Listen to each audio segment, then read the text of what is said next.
In this world, nothing can be said to be certain except death, taxes, and the law of gravity. Those who have studied physics at a higher learning institution know that gravity is settled science.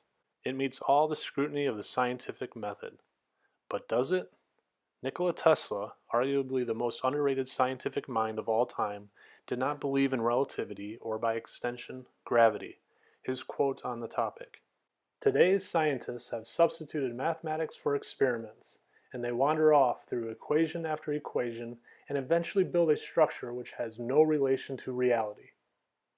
Keep this quote at the forefront of your mind as we navigate through the 4 evolutionary phases of gravity. Sir Isaac Newton published Philosophiae Naturalis Principia Mathematica in 1687. According to Newtonian mechanics, gravity is an assumed force between two objects based on mass and distance of separation. This bears repeating. Newton assumed the force, and although Newton established clockwork-like equations that provide precision results for measuring motion on Earth, he still considered his work on gravity a failure for not being able to prove the gravitational force or any force. By the late 1800s, many scientists found error in Newton's gravitational theory as applied to the universe. Most well known of these errors is with the movement of Mercury. Newtonian mechanics cannot explain Mercury's precession around the Sun.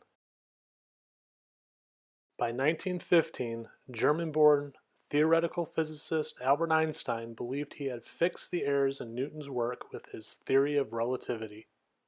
He theorized that gravity is what happens when space and time is curved or warped around a mass such as a star or a planet. Thus, a star or planet would cause kind of a dip in the space so that any other object that came too near would tend to fall into the dip. Einstein basically explained how gravity is more than just a force, it is a curvature of the space-time continuum. Not only did relativity breathe new life into Newton's gravity, but it also shored up the collapsing heliocentric model after its very foundations were eroded by a series of 3 experiments. The Michelson-Morley experiment, conducted using an interferometer, clearly demonstrates the Earth is motionless. The Michelson-Gale experiment detected the ether passing over the surface of the motionless Earth. And Airy's failure, which demonstrated that it is the stars moving relative to a stationary Earth, and not the fast-orbiting Earth moving relative to the comparatively stationary stars. The results of these 3 experiments were explained away using a fundamental feature of relativity, more specifically, the principle of the constancy of the velocity of light. This principle posits that light travels away from a source at the same velocity relative to the source, whether the source is moving towards the light or away from it. The book, Fabric of the Cosmos, provides an easy-to-follow example of this fundamental feature. Bart Simpson and Lisa Simpson are conducting an experiment in which Bart uses a 500 million mile per hour skateboard to chase after a beam of light. While Bart is chasing the beam, Lisa is observing the light to be speeding away from Bart at 170 million miles per hour, which makes sense since Bart is going a constant 500 million miles per hour, the speed of light is a constant 670 million miles per hour. 670 minus a 500 equals 170 million miles per hour. When Bart returns from his trip, he tells Lisa that although he was moving at 500 million miles per hour, the light was still speeding away at a constant 670 million miles per hour, not 170 million, which from Lisa's viewpoint, the light was speeding away from Bart at 170 million miles per hour. In 1913, French scientist Sagnac conducted a simple experiment to test the principle of the constancy of the speed of light. Sagnac's apparatus was comprised of a turntable, light emitter, splitter, mirrors, and a photographic plate. A beam of light is sent through the splitter, splitting the light into 2 beams which are then passed in opposite directions around the table between mirrors, completing their equidistant journey at the photographic plate, arriving at the exact same time. If light travels the same speed in all frames of reference, then spinning the table should not change the arrival time of the 2 beams of light. Sagnac rotated the table and not only discovered that one beam arrived prior to the other, but also that he was able to calculate the arrival times based on the rotational speed of the table. This proved unequivocally that the principle of the constancy of the velocity of light is erroneous, and therefore completely obliterates Einstein's theory of relativity. More recently, Cantor has demonstrated the same results as Sagnac with a similar apparatus. Acknowledging the validity of the Sagnac effect experiment would vindicate Michelson-Morley, Michelson-Gale, and Airy's failure experiments. Thus, the Sagnac effect was simply ignored and swept under the rug by the scientific establishment. Even after burying the results of the Sagnac effect, relativity was still not out of the woods yet.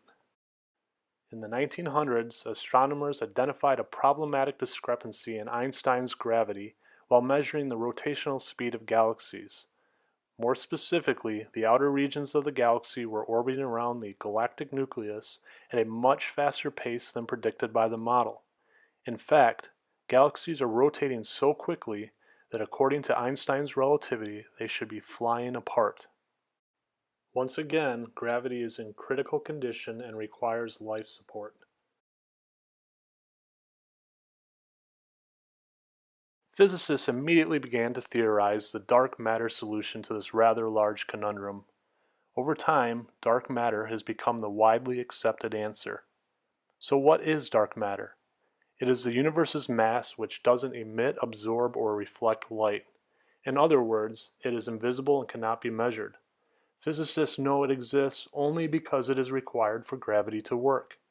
You are probably thinking that dark matter is a tiny mathematical plug necessary to fix a minor rounding error in the model. This would be incorrect thinking.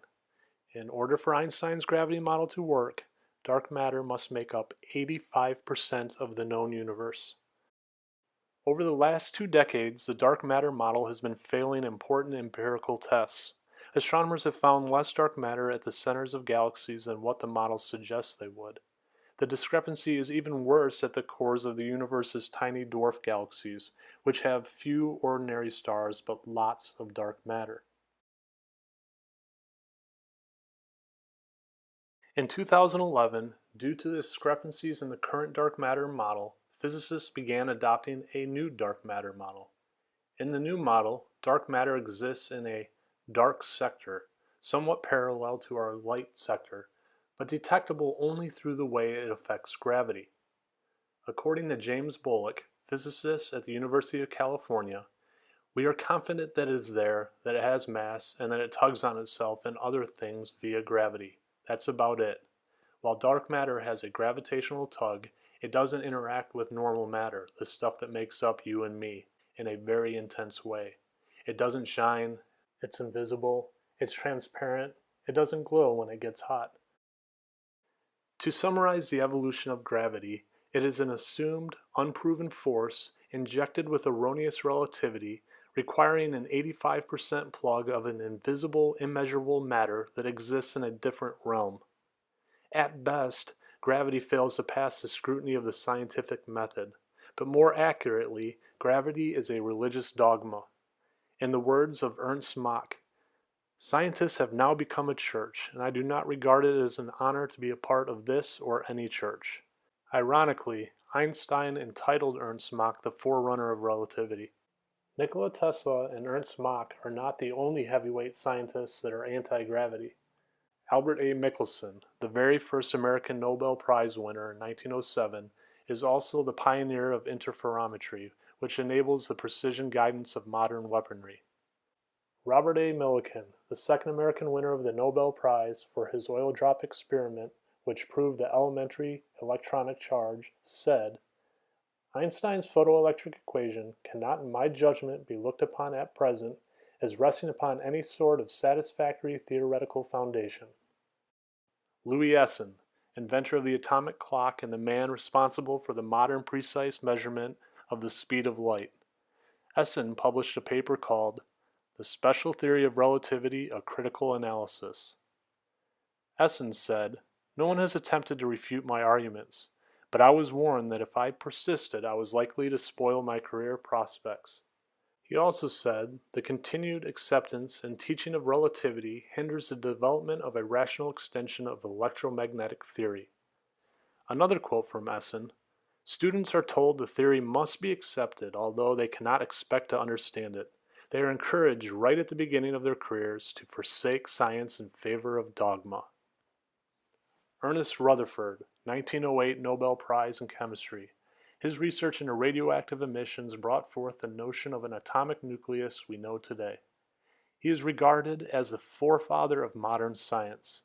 When asked what he thought about relativity, he exclaimed, "Oh, that stuff? We never bother with that in our work." Herbert Ives, awarded the John Scott Medal for the first transmission of pictures by wire, resulting in the first public demonstration of television. He is quoted, "The principle of the constancy of the velocity of light is not merely ununderstandable, it is not supported by objective matters of fact.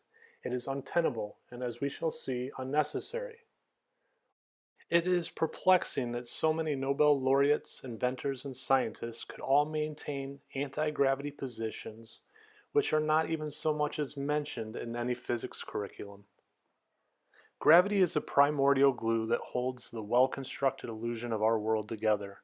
Without the unproven, inconsistent force, the whole construct falls apart in a literal ball of flames. No Big Bang, no expanding universe, no sun hurtling through space at 500,000 miles per hour, no Earth revolving around the sun at 67,000 miles per hour while spinning at 1,000 miles per hour, no ocean sticking to and curving around a spinning ball.